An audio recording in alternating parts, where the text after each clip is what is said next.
qui parle de notre pureté morale. La ceinture de saphir qui nous parle de la vérité. Alléluia.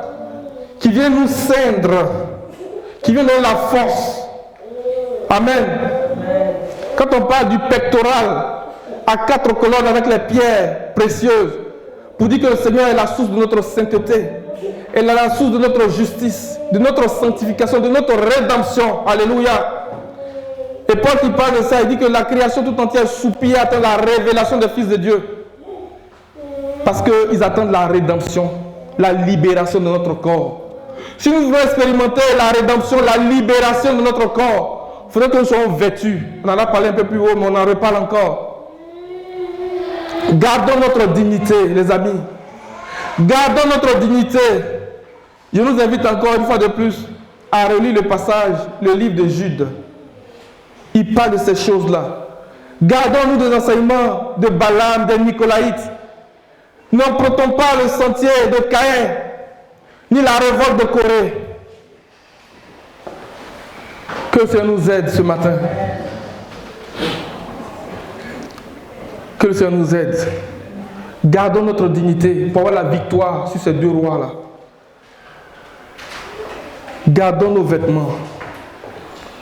2 rois puissants qui occupaient le territoire du soleil levant. Comment tu peux voir briller la gloire de l'évangile? Comment tu peux voir briller, tu peux voir la beauté de Jérusalem? Dormons là, comme Moïse et Aaron et ses enfants, à l'est. Tenons-nous sur la montagne des Oliviers, les amis. Il dit que c'est là qu'il envoie la bénédiction. Alléluia.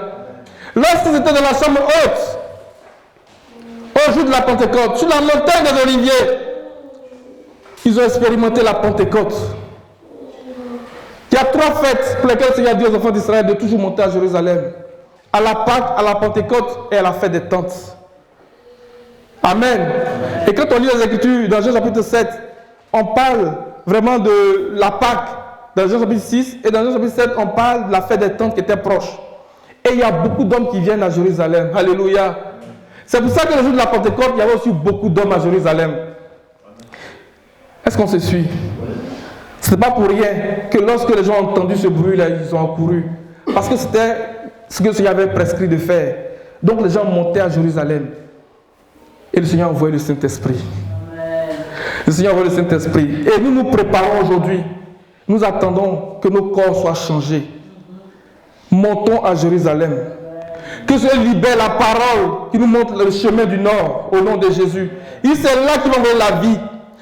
Est-ce qu'on comprend ce qui se passe là? C'est là qu'il va envoyer la bénédiction. Et c'est là qu'on va expérimenter la fête des tentes. Que notre corps va être configuré comme son corps lui-même. Faites attention à ces 3 fêtes-là. Et quand on parle de ces vêtements-là, le psaume 45 nous parle de ces vêtements. Alléluia. Il parle de l'église de Laodicée. Il dit, je te conseille d'acheter chez moi de l'or pur et éprouvé, pour que tu sois vêtu. Que je mette mon colis dans tes yeux pour que tu vois. Je vais lire une partie du psaume 45 et puis je vais aborder le deuxième aspect. Il y a beaucoup de choses à dire, j'ai sauté beaucoup de choses par rapport à cette histoire. Mais que ça nous aide vraiment ce matin. Que nous saisissions ces choses-là. Psaume 45 à partir du verset 7. Ton trône, ô Dieu, est à toujours. Le sceptre de ton règne est un sceptre d'équité. Tu aimes la justice et tu hais la méchanceté. C'est pourquoi, ô Dieu, ton Dieu t'a oint d'une huile de joie, de privilèges à tes collègues, dans d'autres mots à tes frères. L'ami, l'aloès et la casse parfument tes vêtements. Dans les palais d'ivoire, les instruments à cordes te réjouissent. Des filles de rois sont parmi tes bien-aimés. La reine est à ta droite, parée d'or de filles. Les vêtements du sacrificateur pour marquer sa dignité et sa parure. Alléluia. Que le Seigneur nous habille, qui nous parle d'or de filles. Alléluia. Écoute ma fille, vois et prête l'oreille. Oublie ton peuple et la maison de ton père. Le roi pose ses désirs sur ta beauté. Le roi vient chercher une épouse qui est sans tache, ni ride, ni rien de semblable. Il veut faire paraître devant lui cette église glorieuse, sainte et irrépréhensible. Alléluia. Il faut qu'elle soit habillée. Il faut qu'elle soit habillée de félin éclatant et pur. Il faut que l'épouse soit habillée. Gardons notre dignité. Gardons notre dignité. Gardons notre position d'étoile. Et nous prions ce matin que le Seigneur nous tienne de sa main droite très fort, serré contre lui au nom de Jésus. Et qu'il augmente notre connaissance. Et qu'il nous donne de briller comme des étoiles. Qu'il nous donne de briller comme le soleil, l'éclat de notre corps. Alléluia. Il dit dans les derniers temps, la connaissance va augmenter. Les plus perspicaces vont donner instruction à beaucoup. Ils vont enseigner les autres. Ils vont briller comme les étoiles. Mais une étoile diffère en éclat d'une autre étoile. Mais nous voulons avoir le corps glorieux que le Seigneur lui-même a eu. Et sur cette montagne, lorsqu'il était avec ses disciples, ils ont vu sa gloire et il a dit, celui-ci est mon fils bien-aimé en qui j'ai mis toute mon affection, écoutez-le. Écoutez-le. Il venait d'habiller le Seigneur comme ça, dans ses vêtements de sacrificateur, souverain sacrificateur, à la manière de Melchisédek. Parce que c'est après ça qu'il va l'accomplir, l'œuvre de la croix. Il fallait qu'il soit habillé, parce qu'il devait présenter une offrande. Aaron ne pouvait pas présenter une offrande s'il n'était pas habillé. Il venait d'habiller le Seigneur, le corps glorieux qu'il a eu là, c'était ses vêtements de sacrificateur, les amis. Il venait de montrer ça à ses disciples, pour dire que c'est comme ça que le Seigneur veut qu'on soit habillé. Qu'il nous voit, il nous voit comme ça. Alléluia. Celui-ci est mon fils bien-aimé, en qui j'ai mis toute mon affection. Écoutez-le. Et l'auteur de Hébreux dit que cette parole équivaut à la prestation de serment du Seigneur. Les Lévites sont des sacrificateurs sans qu'un serment ait été prononcé. Mais Christ est devenu souverain sacrificateur à la manière de Melchisédek par un serment. Alors la question, à quel moment il a prêté serment? À quel moment il a prêté serment? Mais c'était à cet épisode-là, de la montagne de la transfiguration, sur la montagne des Oliviers, que Salomon allait construire des hôtels, pour qu'on voit cette gloire-là. Comment on peut faire des choses comme ça? Salomon était une étoile. Il était une étoile. Et quand tu regardes le ministère de Salomon, ça ressemble au ministère de Melchisédek. Quand on présente Melchisédek, on dit quoi? D'après la signification de son nom, il était d'abord roi de paix. Salomon était roi de paix. Et roi de justice, qui habitait où? À Salem, c'est-à-dire Jérusalem. Et Salomon habitait à Jérusalem. Et quand il parle dans l'Ecclésiaste, il dit, moi l'Ecclésiaste, j'ai été roi à Jérusalem. Salomon qui parle de lui-même en ce sens. Donc derrière la vie de Salomon, le Seigneur est en train de nous montrer la sacrificature selon l'ordre de Melchisédek. Relisons encore 1 Roi chapitre 10. Quand la reine de Séba avait entendu parler de la sagesse de Salomon qu'elle est venue, elle a dit que ce que j'ai entendu là, ça dépasse de loin tout ce qu'on m'avait dit. Elle dit, heureux sont tes serviteurs qui demeurent en ta présence, parce qu'ils peuvent bénéficier de ta sagesse. Elle a vu les vêtements de ses serviteurs, des serviteurs de Salomon. Elle a vu leur richesse, elle a vu. Elle dit non, ce que j'ai entendu là, c'est rien par rapport à ce que j'ai vu. Il n'y avait aucune question, aucune énigme que Salomon n'avait pas répondu. Il avait répondu à toutes ces questions. La sagesse. La sagesse. Que c'est aide son peuple ce matin. Gardons nos vêtements, c'est vraiment important. Le Seigneur est en train de préparer l'église à rentrer dans la gloire. Le Seigneur est vraiment en train de nous préparer à rentrer dans la gloire. Et les frères qui ont, les dimanches passés, nous ont parlé du rassemblement. Le Seigneur est en train de nous préparer à rentrer dans la gloire. Alléluia. Avant de rentrer dans la gloire, il faut être habillé. Il faut garder tes vêtements au nom de Jésus. Je vais terminer sur ce bout parce que l'heure est avancée. Le deuxième bout du passage de Deutéronome 21, verset 14. Et non, 21, pardon. Verset 14. L'esprit de la prophétie nous révèle ce qui a été dit.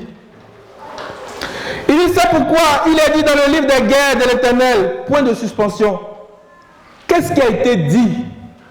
Et puis on ne nous a pas révélé ici. Alléluia. Alléluia, Exode 17, après du verset 8. Mais c'est le verset 14 qui nous intéresse. Exode 17, après du verset 8, mais le verset 14 particulièrement. Pour aller voir ce que le Seigneur dit dans son livre. Alléluia. Amalek fait combattre Israël à Bethdi. Alors Moïse dit à Josué, choisis-nous des hommes, sors et combat Amalek.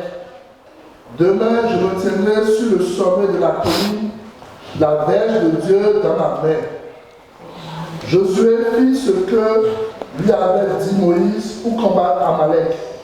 Et Moïse, Aaron et Hur montèrent au sommet de la colline. Lorsque Moïse élevait sa main, Israël était le plus fort. Et lorsqu'il baissait sa main, Amalek était le plus fort. Les mains de Moïse étaient fatiguées. Il prit une pierre qu'il plaçait sous lui et il s'assit dessus. Aaron et Hur soutenaient ses mains, l'un de côté, l'autre de l'autre, et ses mains restaient fermes jusqu'au coucher du soleil. Amen. Et Josué vainquit Amalek et son peuple au tranchant de l'épée. Verset 14. L'Éternel dit à Moïse, écris cela dans le livre pour que le souvenir s'en conserve et déclare à Josué que j'effacerai la mémoire d'Amalek de dessous les cieux. Amen. Regardez bien le verset 14. L'Éternel dit à Moïse, écris cela dans le livre. C'est pourquoi il est dit dans le livre des guerres de l'Éternel. Est-ce qu'on réalise un peu ce qui se passe là? Il dit, écris cela dans le livre des guerres de l'Éternel. Le Seigneur a dit à Moïse, écris cela. Mais ce n'est pas encore fini. Dans le livre des guerres de l'Éternel. C'est pourquoi il est dit dans le livre des guerres de l'Éternel, Vaïeb en Soufa, pour que le souvenir s'en conserve, et déclare à Josué que j'effacerai la mémoire d'Amalek de dessous les cieux. Verset 15. Moïse bâtit un autel et lui donna le nom, l'Éternel est ma bannière. Alléluia. L'Éternel est notre bannière dans le combat. Le Seigneur voulait dire à Israël, lorsqu'on a traversé la Nord, de se souvenir de ce qu'il avait fait à Amalek, que le Seigneur lui-même est notre bannière dans le combat.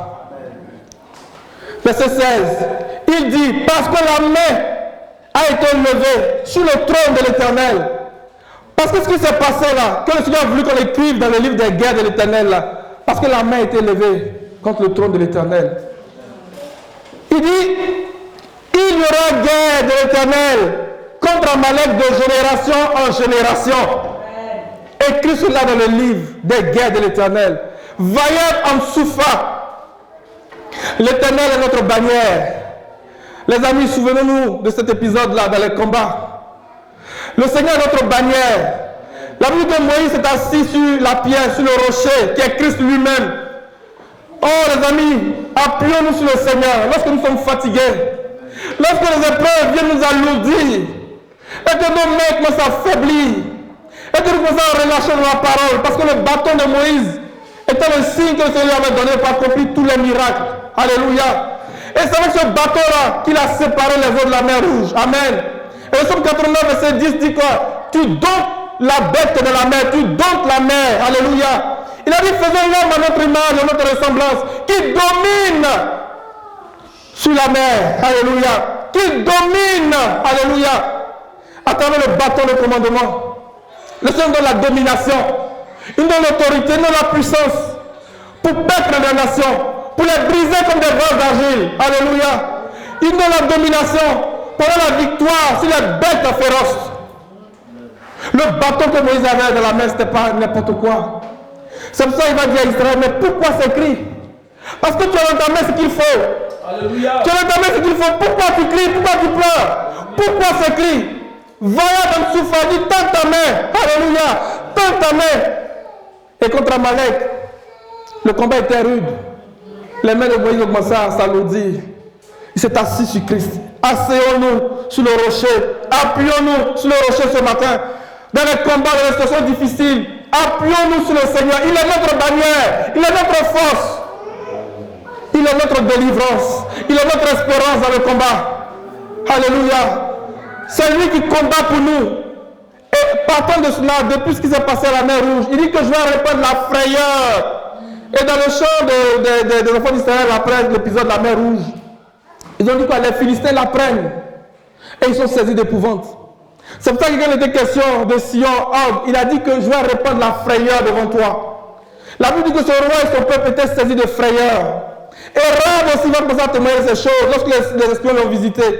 Elle dit, on a entendu ce que vous avez fait aux Égyptiens et à Pharaon. Et tout notre peuple est saisi d'angoisse, est saisi de crainte. Nous avons peur parce que nous avons entendu que vous venez. Alléluia. Que la frayeur de l'Éternel nous précède dans le combat. Que la frayeur de l'Éternel nous précède dans l'adversité au nom de Jésus. Levons-nous ce matin.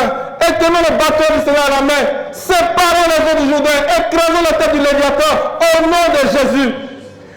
Josué a été vainqueur d'Amalek au tranchant de l'épée. Au son de la trompette, quand Jean s'est retourné, pour entendre la voix qui lui parlait, il a vu quelqu'un qui était vêtu d'une longue robe blanche. Alléluia. Alléluia. Il avait une épée aiguë à 2 tranchants qui sortait de sa bouche. Ah, que cette épée-là nous soit donnée ce matin. Que les personnes soient capables de manier l'épée de la parole au nom de Jésus.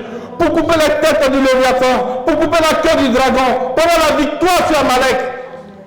Amalek est celui qui lève la main contre le trône de l'Éternel. Oh, nous sommes le trône de l'Éternel. Nous sommes le trône de l'Éternel. Le Seigneur dit, il y aura guerre de génération en génération contre Amalek. Il y a eu guerre dans le ciel. Michel et ses hommes ont combattu aussi. Le diable et ses démons ont combattu, mais n'ont pas été trop vainqueurs. Ils étaient précipités sur la terre. Ils ont vaincu grâce à la parole de leur témoignage et grâce au sang de l'agneau. Nous sommes la victoire ce matin dans le combat, les amis. Le combat est difficile, c'est vrai. Mais nous avons la victoire dans le nom de Jésus. La victoire est assurée. La victoire est assurée. Il a voulu qu'on écrive cela dans le livre des guerres de l'Éternel. Il a voulu qu'on écrive cela et le Seigneur nous fait la grâce de nous révéler ces choses pour qu'on s'en souvienne. L'esprit de la prophétie est notre mémoire. L'esprit de la prophétie est notre mémoire. Il nous enseigne toutes choses. Il nous enseigne toutes choses. Même les points de suspension, on va trouver ce qui était là au nom de Jésus. Les points de suspension, on va trouver ce que le Seigneur a dit et on se les approprie. Alléluia. On va bénir le Seigneur. Alléluia.